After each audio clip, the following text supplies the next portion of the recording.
The first smell we never forget is that of loss.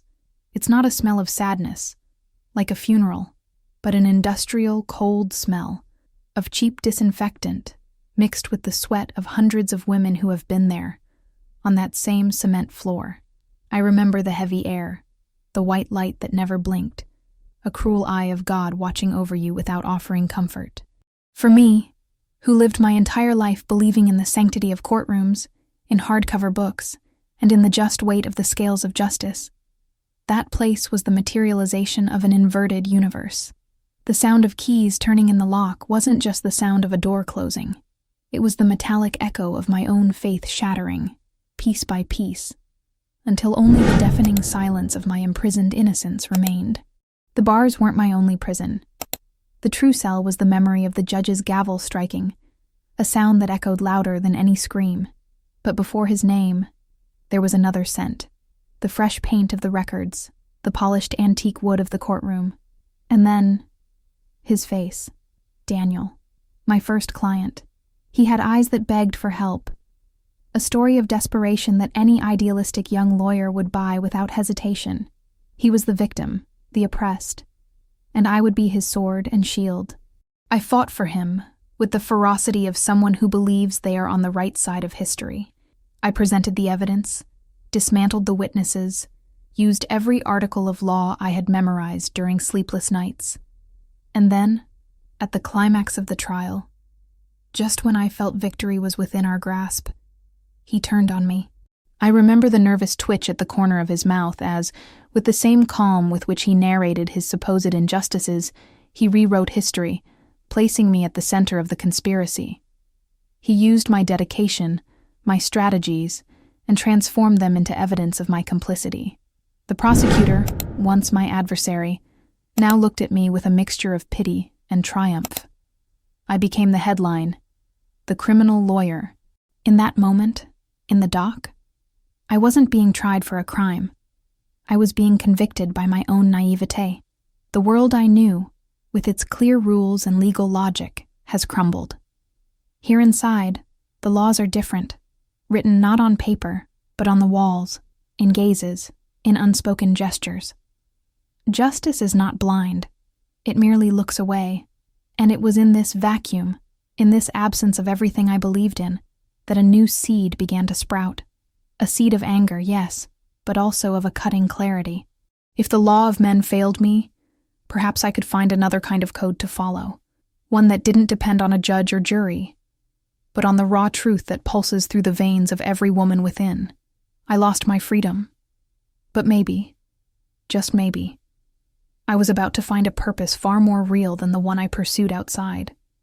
The idealistic lawyer died in that courtroom, and in the distant echo of that gavel, perhaps my true voice was born.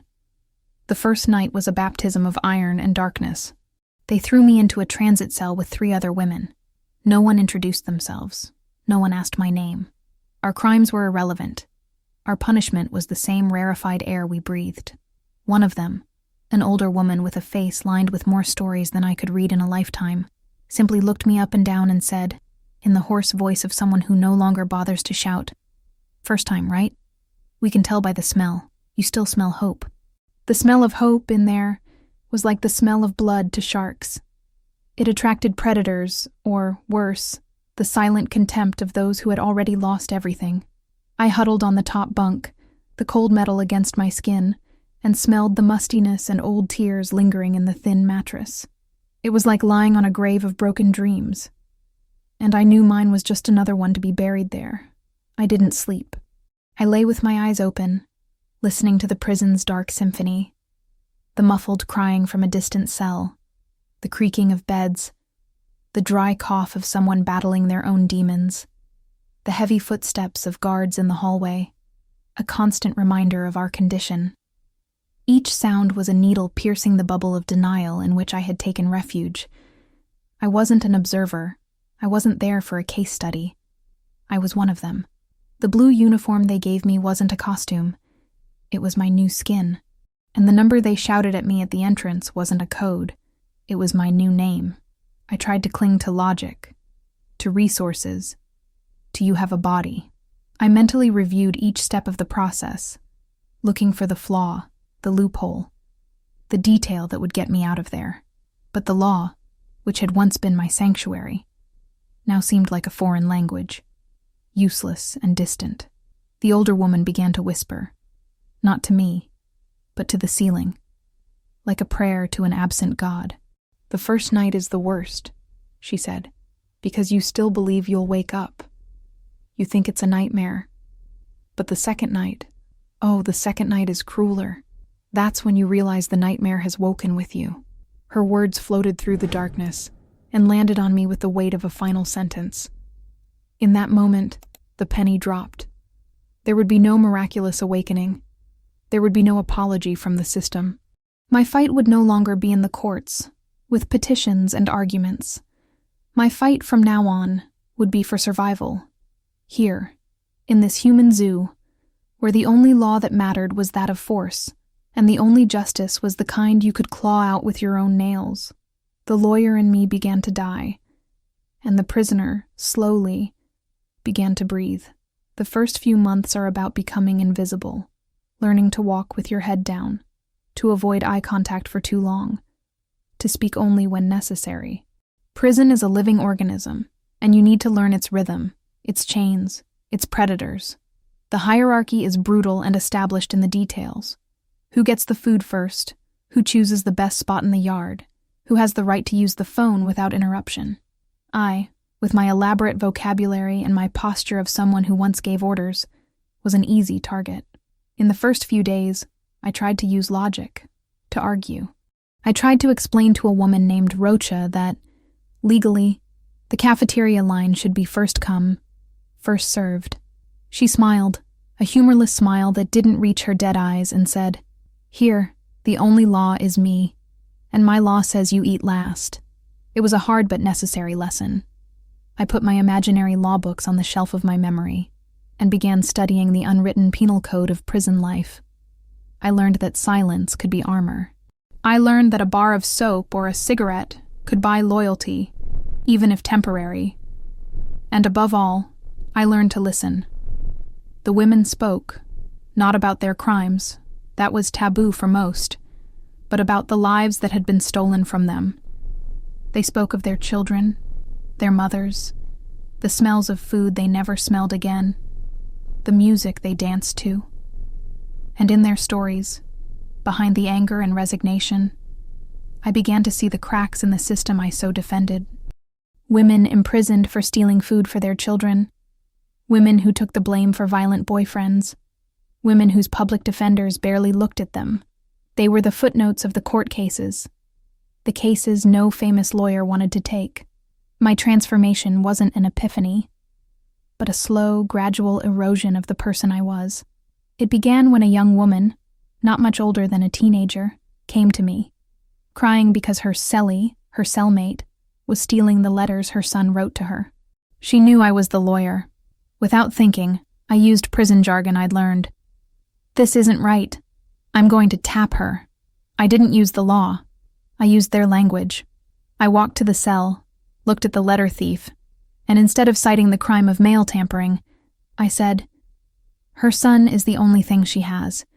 If you touch one more letter, I'll make sure you lose every last memory of who you were out there." Something in my voice, a coldness I hadn't known I possessed, made her back down. She returned the letters. And for the first time in months, I didn't feel like a victim. I felt the pulse of a new purpose. Justice might have abandoned me, but perhaps I could bring it, in small doses, within those walls. The news spread like wildfire. "The lawyer," they called me. At first, it was with a tone of derision. Then, curiosity. Finally, hope. Women came to me in the courtyard, in the laundry room, in the hallways. They didn't want me to get them out. Their cases were mostly dead ends. They wanted small things, but in that world of deprivation, they meant the world.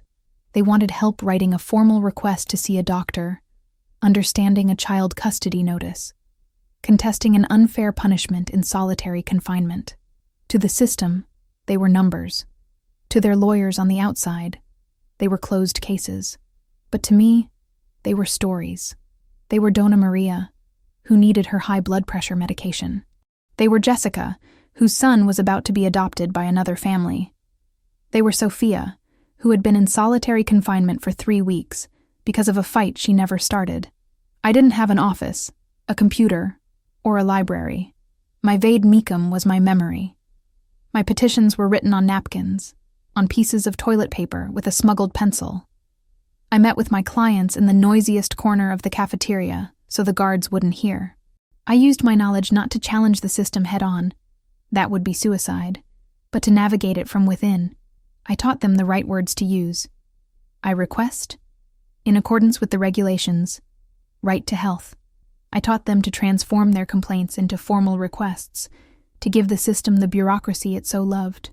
It was a legal guerrilla war. Every small victory, a medication delivered, an authorized visit, a day less in solitary confinement, was celebrated silently, with a nod, a look of gratitude. I was doing time, yes, but in a different way. The idealistic lawyer who wanted to change the world had died. In her place, a pragmatic lawyer was born, trying to mend the small cracks in a broken world. And in the process, I was rebuilding myself. With each woman I helped, I regained a piece of my own dignity. The bitterness I felt toward Daniel and the injustice I suffered began to give way to a focused anger, a productive indignation.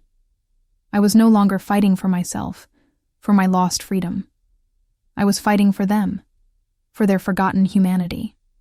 And, paradoxically, in becoming the inmate's lawyer, I found, for the first time since donning that uniform, a feeling that closely resembled freedom. The years in prison have a different texture. Time doesn't pass. It accumulates, like dust on an abandoned piece of furniture. 5 years. The seasons changed outside.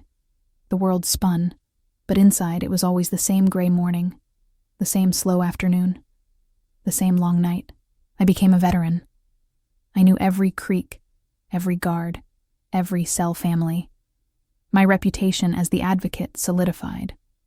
I was an unofficial institution, a makeshift public defender's office that operated on favors and respect.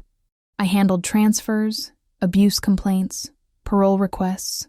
They were small battles, fought on a forgotten battlefield, but they were our battles. Disillusionment with justice had turned into functional cynicism. I no longer believed in the scales, but I learned to manipulate their weights. It was one of those gray mornings that she arrived. A newcomer, like so many others, but there was something different about her. A fear that wasn't the usual fear of violence, but a deeper, existential fear. Her name was Leah. She was in her early 20s, with frightened eyes that seemed too large for her face, and an aura of someone who had been broken long before she set foot there. She was accused of complicity in a robbery gone wrong, resulting in the death of a security guard. The story was confusing, full of loose ends, but the result was clear. A 20-year sentence. The other inmates left her alone. There was a sadness about her that was almost sacred, an invisible barrier that no one dared cross. The prison warden, a surprisingly humane woman who saw more than the regulations allowed, called me into her office. "This girl, Leah," she said. "She doesn't belong here. I know everyone says that, but with her, it's different.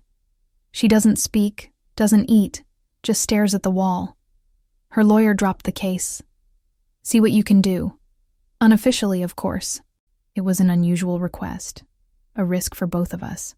But when I looked at Leah's file, a shiver ran down my spine. Her last name.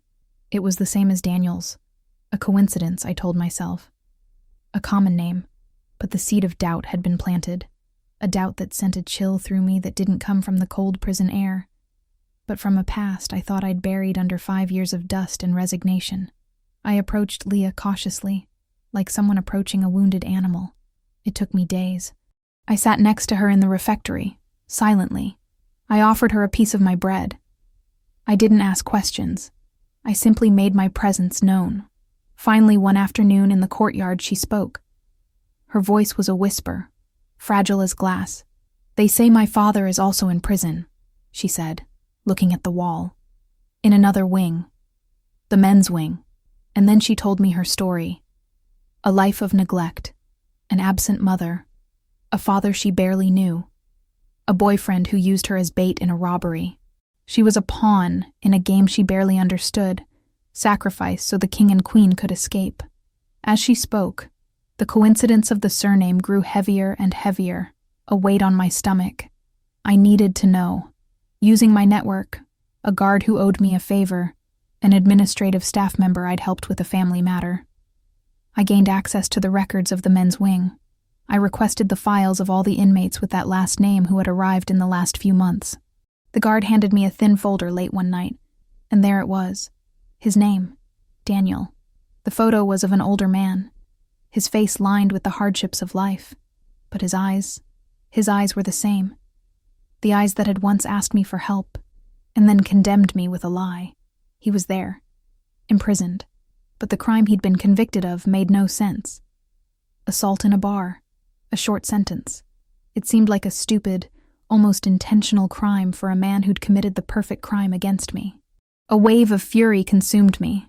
The man who destroyed my life was just feet away, separated by walls and fences. The lawyer I'd become wanted to use this information, destroy him, expose him. But the woman who'd survived 5 years of hell knew that revenge in prison is a double-edged sword. There was more to this story. Why would he be there? Why commit such a trivial crime to be arrested? The answer seemed to lie with Leah, the daughter he barely knew, who was now imprisoned in the same complex. What did he want? To protect her? Or to use her again, as he had me? The irony was overwhelming. My past and my present had collided brutally. To help Leah, I would have to confront the ghost that haunted me every night. The truth about her case was somehow tied to the lie that had put me here. And I knew that to untie that knot, I would have to go deeper into the darkness than I ever imagined. Reaching Daniel was nearly impossible. Communication between the men's and women's wings was strictly forbidden. It was like trying to arrange a meeting between two countries at war. But the prison has its own smuggling routes, not just for cigarettes, but for information. I used the same jail mail system. Notes passed from hand to hand, hidden in laundry carts, delivered by corrupt officials, to send him a single message. It wasn't a threat or a request. It was just 3 words. I know about Leah. The reply came 2 days later, scrawled on the back of a request form, Chapel, Sunday, noon. The chapel was the only unisex space, used at alternating times. He was proposing a meeting during the brief interval between the women's mass and the men's service. The air in the chapel was thick with the smell of cheap incense and sanctified despair. I sat in the last pew, my heart hammering against my ribs. He entered through the side door, accompanied by a guard who looked away, a favor repaid with a pack of cigarettes. He was thinner, older, but the nervous twitch at the corner of his mouth was still there. He didn't look at me like an enemy, but like a penitent before his confessor. I knew you would come, he said, his voice low and weary. I needed you to come. I needed to tell someone. You. This wasn't the manipulative Daniel I remembered.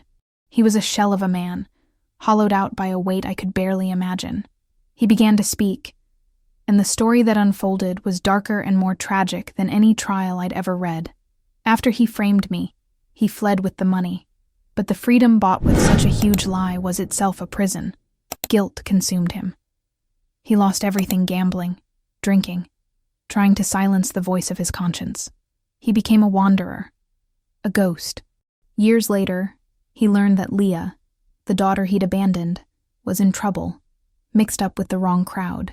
He tried to reach out, to help her, but it was too late.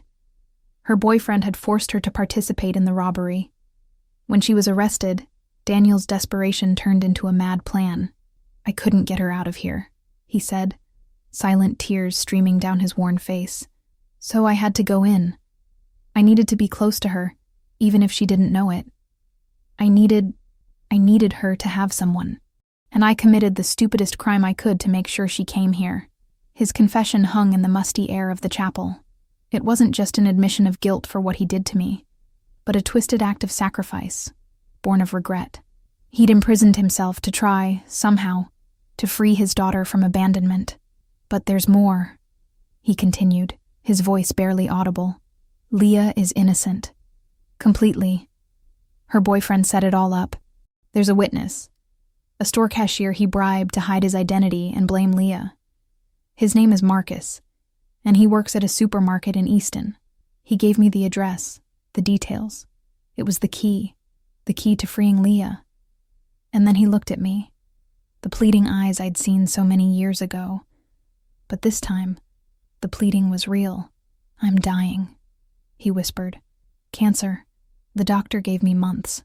I couldn't die carrying all this. I destroyed your life to start mine. And in the end, I destroyed them both, freeing Leah. It's the only redemption I have left. And you're the only one who can do it. Justice owes you one. Use it to save her. I left the chapel, feeling the ground shake beneath my feet. The hatred I'd harbored for 5 years had evaporated, replaced by a complex, dizzying sense of compassion and irony. The man who was the architect of my downfall had just handed me the blueprint for my own redemption, and his.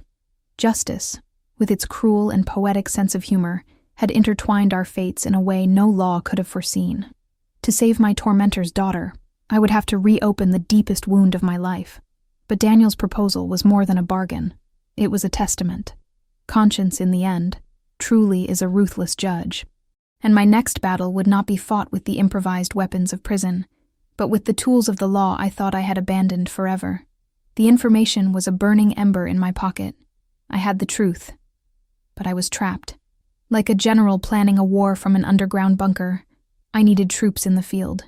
My first call was to the only lawyer who still owed me a favor from my glory days, a man named Peterson, whom I'd helped clear of an embarrassing charge early in his career.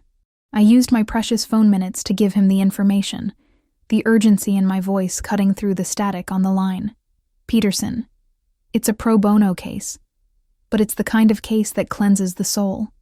Find Marcus, get him to talk. A girl's life depends on it. While Peterson worked outside, I worked inside. My mission was to keep Leah strong, to give her hope without giving her false promises.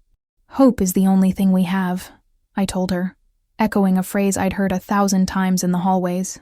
For the first time, I believed her. We began working on her case together. I taught her the legal language, how to reconstruct the night of the crime, how to find the inconsistencies in her boyfriend's testimony. The cell became our war room, the scraps of toilet paper, our strategic whiteboards. Seeing her regain the sparkle in her eyes, the will to fight, was like watching a flower blossom from the concrete. She was no longer the scared girl who arrived. She was becoming a warrior. News about Peterson was sporadic and came through indirect channels. First, he met Marcus. The man was terrified. Then she learned he had confessed to the bribery, admitting that Leah's boyfriend had threatened him. The wheels of justice, stuck and rusty, began to turn slowly. I knew the final step would be the hardest. Convincing a prosecutor to admit a mistake, to reopen a closed case. It was like asking a mountain to move, but I had a trump card. Daniel's confession. Not a confession of what he did to me, but a confession of his reason for being in prison. A story of a dying father who incriminated himself to be close to his innocent daughter. It was the kind of human drama the media would love. And prosecutors hate negative publicity. The day of Leah's review hearing arrived. I couldn't be there, but every fiber of my being was in that courtroom. Peterson called me as soon as he left. His voice was choked. "We did it," he said. The prosecution dropped the charges. Marcus confessed in court. Leah is free. A silence filled the line, and then I heard the sound of crying. It was Leah, in the background. "She wants to talk to you," Peterson said. Her voice came, shaky but strong. "You saved me," she said. "You gave me my life back." And I answered, my throat tight. "No, Leah. We saved each other." I hung up the phone, and for the first time in 5 years, I cried. They weren't tears of sadness or anger. They were tears of a strange kind of victory, a justice twisted and patched, but justice nonetheless. The next day, I received news that Daniel had passed away during the night. He had gone peacefully, I was told. He had kept his promise. He had found redemption. That man, whom I had cursed for so long, had given me the most unexpected gift, the chance to forgive myself for my naivete, for my anger, for letting injustice define me. By fighting for Leah, I wasn't just fixing a flaw in the system. I was healing my own soul. My sentence wasn't over yet, but there, amid the noise and hopelessness of prison, I felt, in a profound and undeniable way, free. Freedom, I realized, wasn't about walking out through the bars, but about making peace with the prison we carry inside. And mine, finally, had its doors open. The news of Leah's release swept through the prison like a supernatural wind. The air changed. Where before there had been only the constant hum of resignation, now hung a different silence, charged with awe. When I walked through the courtyard, conversations diminished. The looks I received were no longer of curiosity or derision. They were a complex mix of reverence and fear. I was no longer just the lawyer, the woman who knew how to fill out forms. I had become something more, a myth, the woman who moved a mountain from inside a cell. For many, I was a beacon of hope, living proof that the system, however monolithic it seemed, could have cracks. But for others, and especially for those in uniform, I became a danger, a virus that could infect the population with the most dangerous of diseases, the idea that justice was possible. This change in status materialized in concrete and chilling ways. One morning, Rocha, the woman who taught me the brutality of hierarchy on my first day, approached me in the cafeteria line. She said nothing, simply handed me an extra piece of bread she'd scrounged for.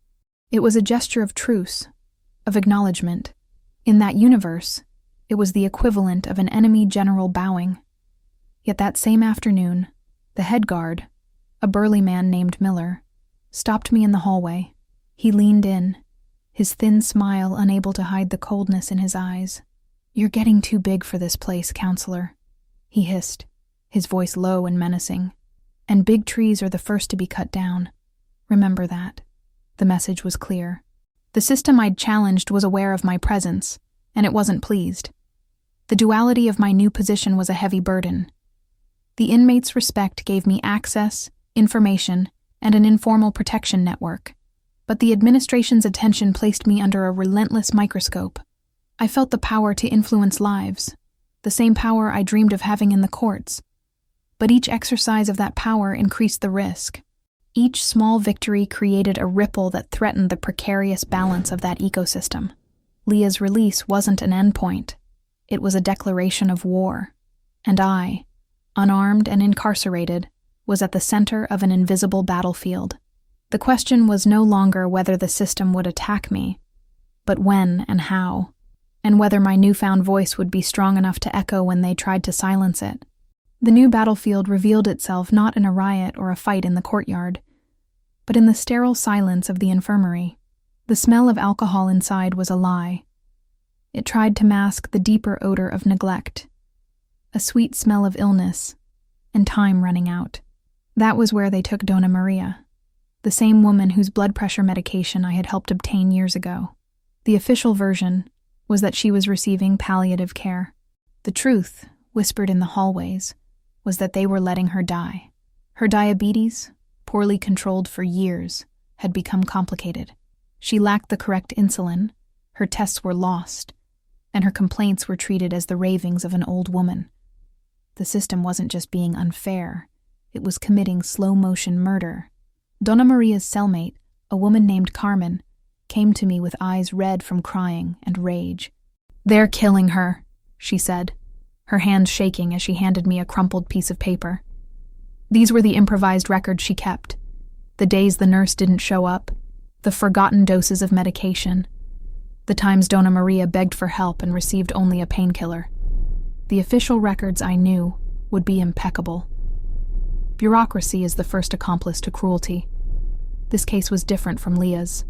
It wasn't about righting a past wrong. It was about preventing an atrocity happening in the present, right under our noses. It was a fight against a faceless enemy, a machine of indifference that silently crushed lives. My cell once again became a clandestine law office. I gathered Carmen and other women who worked cleaning the ward. I created a system to document everything. They counted the insulin vials in the trash, noted the doctor's round schedules, and listened to the nurses' conversations. I was building a case, not for a court of law outside, but for the conscience of anyone who would listen. It was dangerous work. We were directly challenging the medical staff and the guards who were covering up the situation. With each piece of information I gathered, I felt the noose tighten. Donna Maria's case wasn't just about medical negligence. It was about the value the system placed on a life. And their answer was 0. I needed to prove them wrong, even if it cost me the little peace I had gained. The system didn't take long to react. The pressure began subtly. My cell began to be singled out for almost daily, routine inspections. My belongings were rummaged through. My notes, disguised as letters to a fictional family, were read with keen interest. Access to the telephone became problematic. The guard who sometimes passed me information now looked away as I passed. The air around me grew denser, thinner. I was being methodically isolated, like a surgeon isolates a diseased organ before removing it.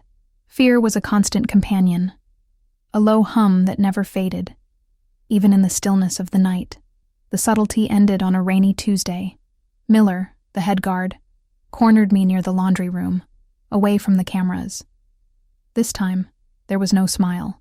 His face was a mask of suppressed fury. "I warned you, lawyer," he said, his voice a growl. "Forget about Donna Maria. She's a lost cause. Some people are simply beyond repair." He stepped forward, invading my personal space. "This isn't a courtroom. There's no jury. There are only my rules. And if you continue, I'll make sure you spend the rest of your sentence in the hole, where your voice won't even reach the next cell." He walked away, leaving the threat hanging in the humid air. That night, when I returned to my cell, my case notes were gone. The mattress was ripped. It was a violation, a clear message. They were willing to go all the way. That night was the longest since my first in prison. The fear was paralyzing. Miller was right. There was no law here, only power. Giving up would be the easy way out. I could go back to helping with the small problems, keep my head down, survive. No one would blame me. But then, the image of Leah's face the day she was released came to mind. The memory of the peace on Daniel's face in his final moments. They didn't fight for something easy. They fought for redemption, for the truth. To back down now would be to betray not only Donna Maria, but myself, the woman I had become in those ashes.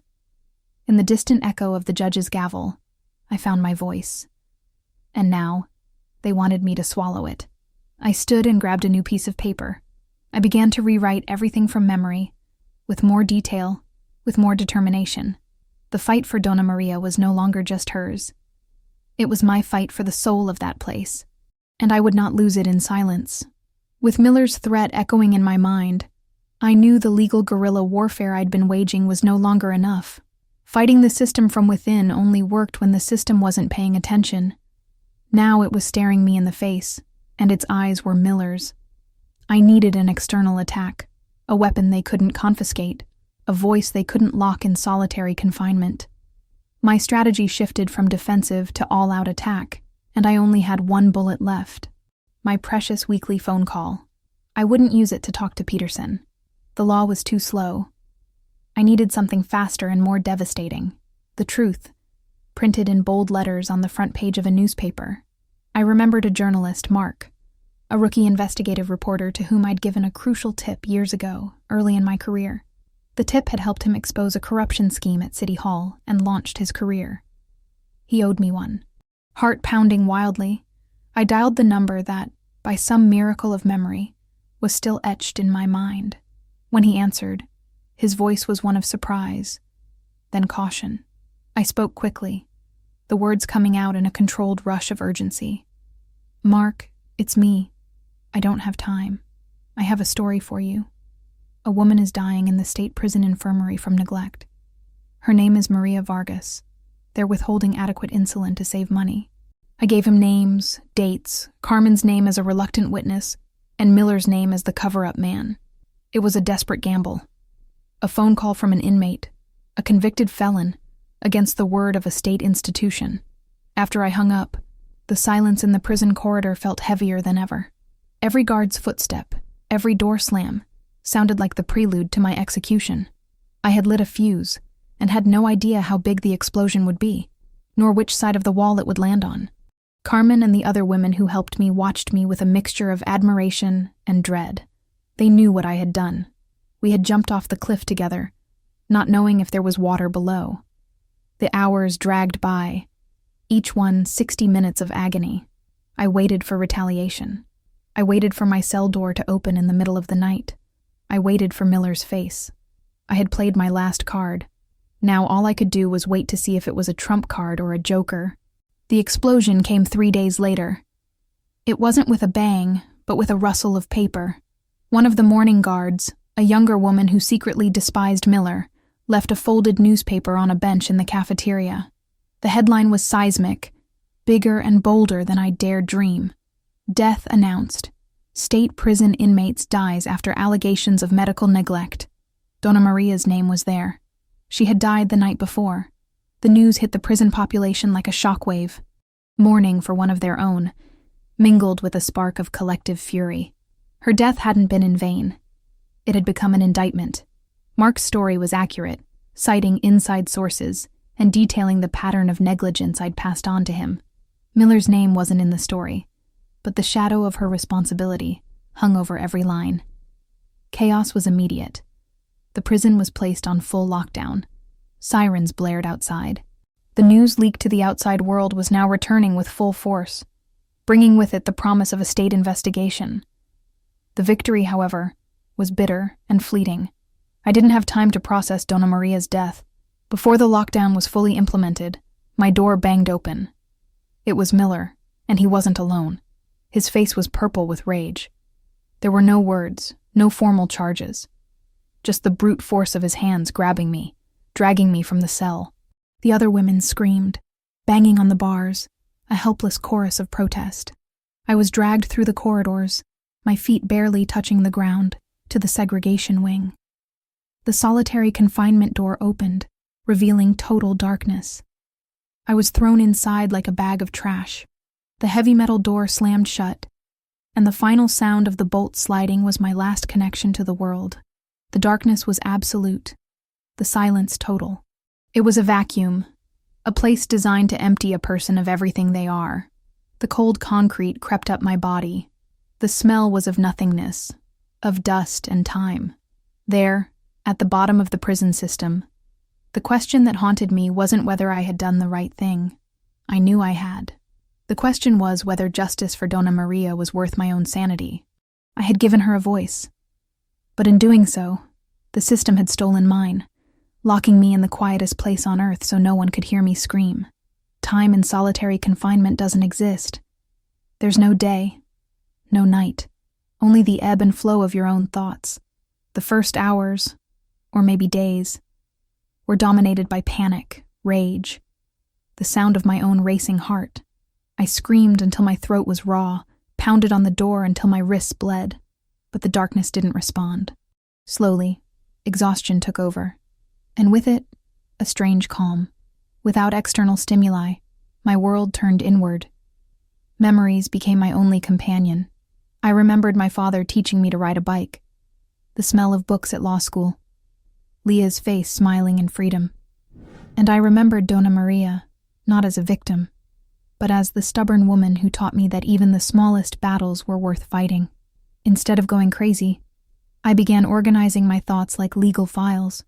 I built a memory palace. I recited to myself the cases I'd studied, the arguments I'd used. The darkness became a blank canvas onto which I could project my own mind. Silence became a space to hear my own voice. Not the voice of anger or fear, but the calm, centered voice I'd struggled so hard to find. I don't know how much time passed. The only measure was meals. A tray slid through a crack in the base of the door once a day. But I wasn't breaking down anymore. I was forging myself. The hole was supposed to be my tomb, but it became my cocoon. One day the door opened. The light that streamed in was so bright it made me scream in pain, my unaccustomed eyes burning. As my vision adjusted, I saw a silhouette standing in the doorway. It wasn't Miller. It was the prison warden. Her expression was neutral, impossible to read. "It's over," was all she said. "Get up." I was escorted, blinking and staggering, to her office. The world seemed noisy and chaotic. "The state investigation is complete," she explained bluntly. "Miller has been fired, along with the chief medical officer. Criminal charges will be filed. Your story has been corroborated by dozens of other inmates who felt safe speaking out. You've started an avalanche." She paused, assessing me. "You can't stay in general population anymore. You're too big a symbol and a target. I'm transferring you to the minimum security wing. It's quieter. You'll have more privileges." The fight had cost me dearly, but the result was seismic. I hadn't just won. I had forced the system to police itself. By becoming its greatest threat, I had become its most unlikely agent of change. The minimum security wing was like a polite purgatory.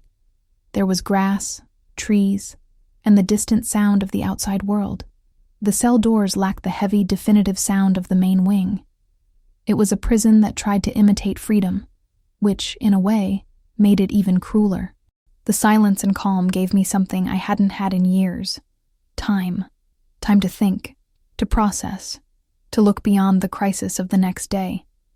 And in that silence, the only story left to confront was my own.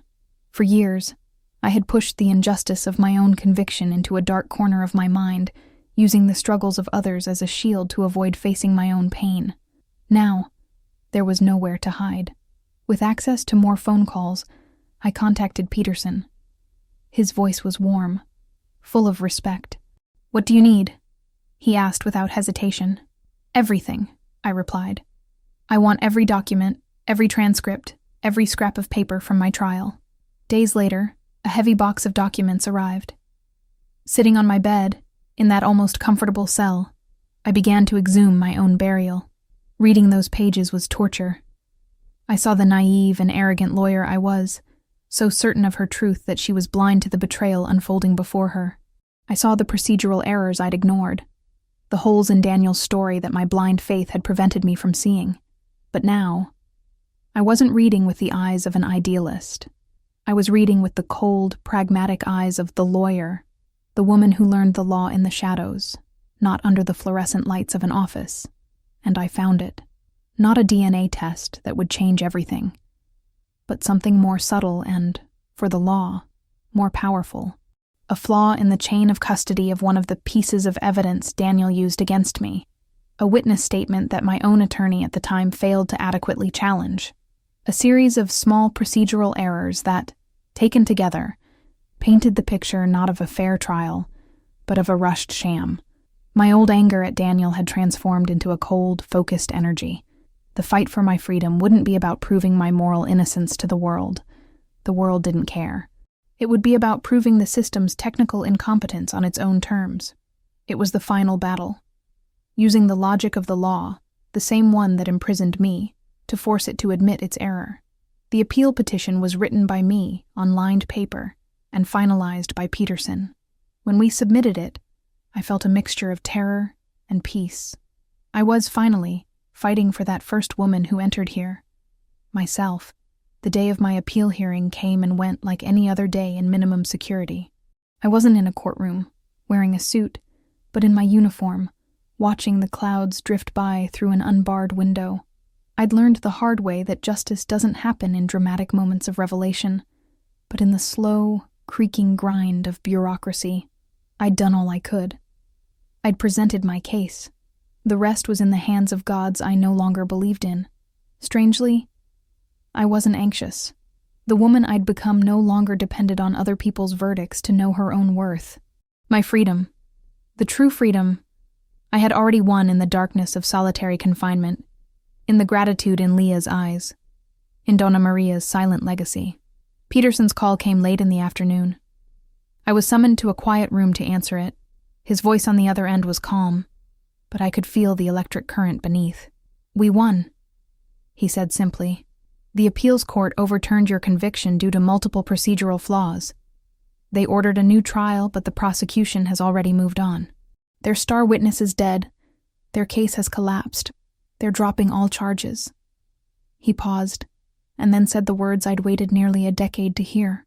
"You're free." I didn't scream. I didn't cry. I just closed my eyes and took a deep breath. It was the air of a free woman, and it smelled just like the air from a minute ago. The change wasn't in the world around me. It was within me. The process of leaving was a series of anticlimactic formalities, changing from my blue uniform to civilian clothes that felt strange on my body, signing papers, walking down a final corridor, not as a prisoner, but as a visitor leaving. When the last metal gate hummed open and closed behind me, I stopped. The sky seemed too vast, the noise of traffic overwhelming. For a moment, I felt the panic of freedom. But then I looked back at the gray walls and barbed wire fences. This place was no longer my prison. It had been my university, my training ground, my crucible. It was there that my voice was born. Peterson was waiting for me in the parking lot. He smiled, expecting a celebration, but I just nodded. "We have work to do," I said. My sentence was over, but my true calling was just beginning. I was convicted of a crime I didn't commit, but I served a sentence that gave me my true life. Human justice may fail, but conscience always delivers the final sentence. And mine finally was at peace. In the end, justice wasn't the gavel that struck. It was the echo that remained. Behind cold walls where the law goes silent and hearts still scream, I learned that freedom isn't the absence of bars. It's the absence of guilt. I wasn't shaped by my sentence, but by the stories I touched, and the lives I helped mend inside a system that forgot the meaning of mercy. The woman who once believed in the purity of the law now believes in the purity of the soul, because truth isn't always proven. Sometimes it's lived. Today, when I breathe the air outside, it carries the same scent as inside, the scent of loss. But now I know, it's also the scent of rebirth. If this story moved you, share it with someone who still believes justice can exist, even in the shadows. Write in the comments. What does freedom mean to you? Your words might be the voice someone else needs to hear. And if you want to keep hearing stories of pain, faith, and redemption, subscribe to the channel and walk with me into the next chapter.